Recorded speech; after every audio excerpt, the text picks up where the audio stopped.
Louise Joux, terminale ES2. Estelle Cap, terminale ES2. Manon Mordesoul, terminale ES1. Miraglio Mallory, seconde B. Ibas Alexandrine, terminale mercatique. La Peyre Mathilde, ES2. Serre Emeline, seconde B. Christine Negui, TS1. Laurie Mehmet, première L1. Sarah Ambrad, seconde B. Marine Balastia, de seconde B.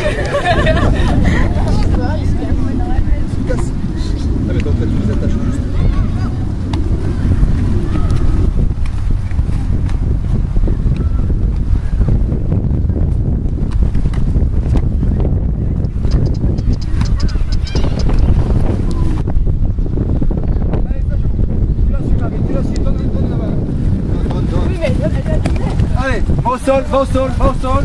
Ça rebondit là-bas. Organisez-vous là-bas. Les filles, on est là pour...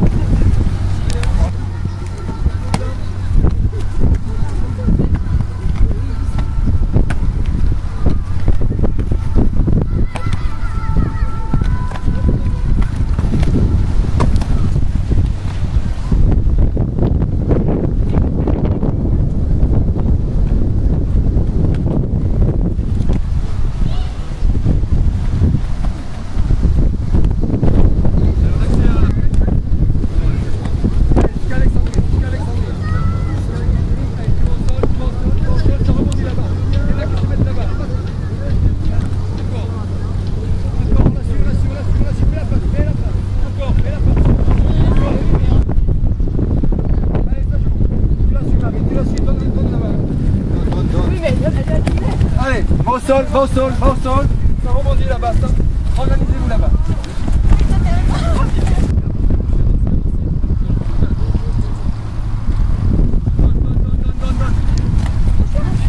À nouveau, ça rebondit quelque part, ça rebondit encore.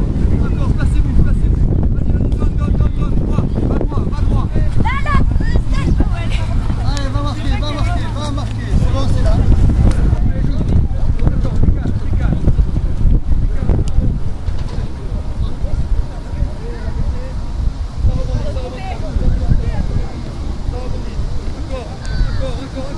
Fais la passe.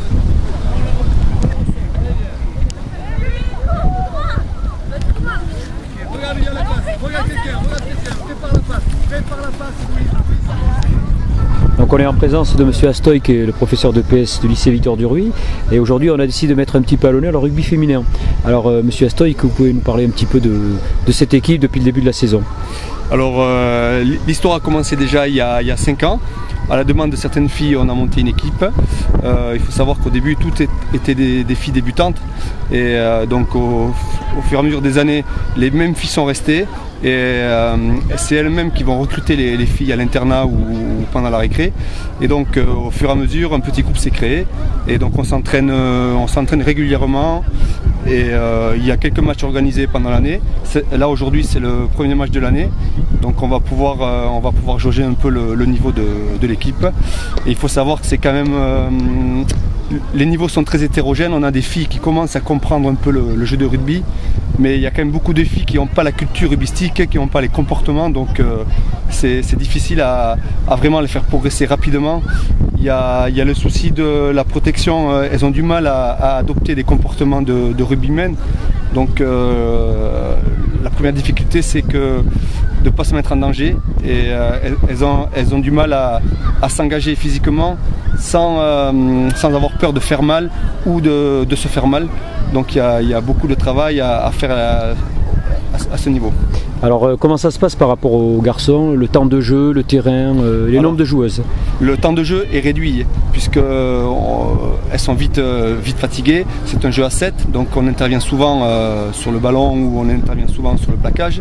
On joue sur des mi-temps de 7 minutes, 2 mi-temps de 7 minutes et on a 2 ou 3 matchs par tournoi. Et comme aujourd'hui on a 11 élèves, ça permet de pouvoir faire des rotations, mais ça nous est arrivé de jouer à 7 ou à 8. Donc là on a une fatigue physique qui arrive très vite. Donc c'est aussi un souci à gérer par rapport à la résistance physique. Alors il y a des mêlées, il y a des touches, il y a des pénalités, c'est comme chez les garçons? C'est comme chez les garçons. Il faut savoir que l'affrontement en mêlée est réglé, c'est-à-dire qu'il n'y a pas de poussée. l'introduction revient à l'équipe qui... la balle revient à l'équipe qui introduit, donc il n'y a pas la lutte sur la poussée.